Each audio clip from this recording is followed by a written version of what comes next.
পরিচালক ইন্দ্রদীপ দাশগুপ্তের প্রথম ছবি কেদারা। দক্ষিণ কলকাতায় একটি স্টুডিওতে চলছে ছবির শুটিং সেটে এক্সক্লুসিভ ছবি বক্স অফিসে। সঙ্গীত পরিচালক ইন্দ্রদীপ দাশগুপ্ত এবার পরিচালকের ভূমিকায়। তার নতুন ছবির নাম কেদারা। নাম শুনে বুঝতে পারছেন একটি কেদারাকে নিয়ে ছবির গল্প। আজ শুটিং স্পটে পৌঁছে গেছি আমরা। চলুন দেখে নিই কে কি করছে।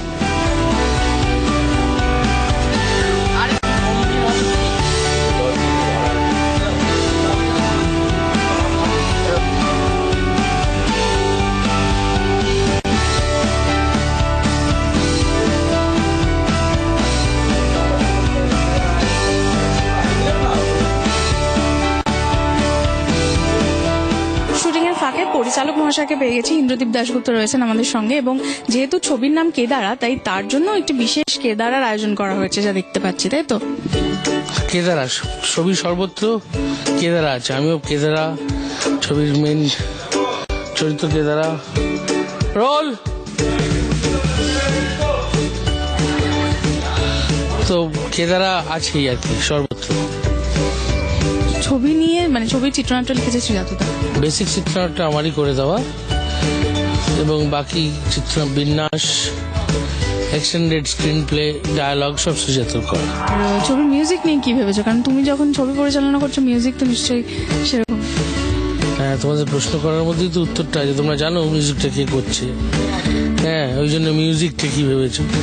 মিউজিক যে করছে সে ভাববে, ছবি যখন তাকে দেবো। অরিজিৎ করছে, তো আমি ওই জন্য মিউজিকটা নিয়ে ভাবছি না ছবিতে। মিউজিকটা কি হবে কি না হবে ভাববো নিশ্চয়ই, কিন্তু এটা মূলত তার কি ভাবতে হবে।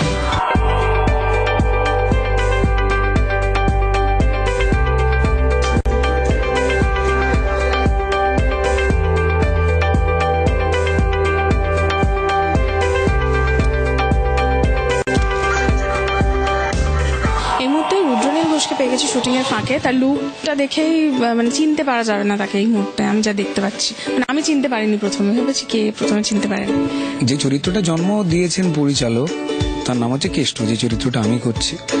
একদিকে মূলত গল্পটা হচ্ছে একজন মানুষের গল্প, যার নাম হচ্ছে নরসিংহ, যেটা অভিনয় করছেন আমাদের সবার respected director and actor Kaushik Ganguly.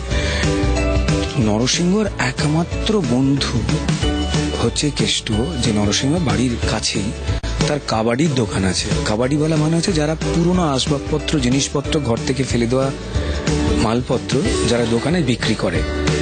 তো কেষ্ট সেটা করে, যে একমাত্র অত্যন্ত অনেস্ট একটা মানুষ। সো দ্যাটস ওয়াই এই গেট আপ।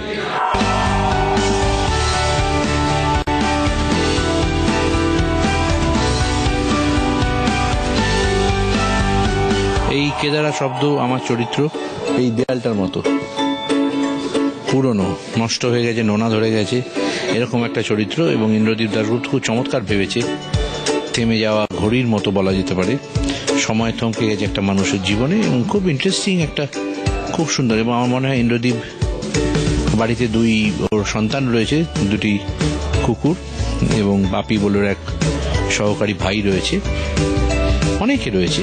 কিন্তু একটা সময়ের পর ইন্দ্রদীপ একাই থাকে বাড়িতে। সেই একাকিত্ব এত বছর ধরে জমতে জমতে কেদারার মতো একটা ছবির কাহিনী তৈরি হয়েছে। আমি খুব বিস্মিত হয়েছিলাম ওটা যখন শুনেছিলাম। আমি এত ভালো লেগেছিল আমার এই ভাবনাটা।